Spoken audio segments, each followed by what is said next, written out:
Už jste někdy pili Earl Grey matchu? Jestli ne, tak to určitě musíte vyzkoušet, protože je to totální banger. Minulý týden jsem byla pracovně v Londýně, kde jsem trošku i onemocnila, takže se předem omlouvám za mé chrchlání. No ale taky jsem tam navštívila moje oblíbený Blank Street Coffee, kam jsem si šla pro jejich sezónní Earl Grey matchu. Jenže od té doby, co piju Noja matchu, se mi trošičku změnily chutě a jejich matchu jsem si upřímně moc neužila. Ale koncept mě mega bavila, tak jsem se rozhodla, že si Earl Grey matchu udělám doma. Postup je naprosto easy, potřebujete k tomu jenom Earl Grey syrup, mlíko a matchu. Já vám samozřejmě musím doporučit Noja matchu, no a pokud byste chtěli, tak pro vás mám slevový kód ZUZU10. Je to 10% sleva na jejich e-shop a platí na veškerý sortiment. Mléko samozřejmě můžete zvolit, jaké máte rádi, no a syrup si uděláte naprosto jednoduše. Ve vrocí vodě necháte vylouhovat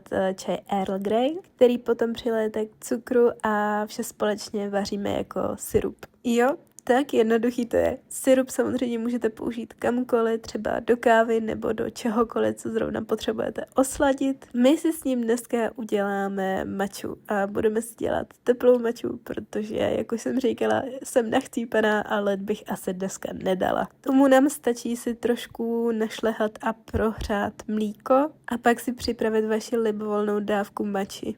Do skleničky nalijete syrup, mléko a potom vaši matchu.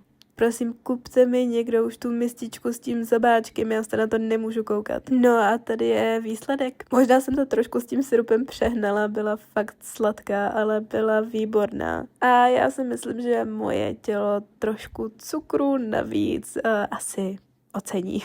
Bye!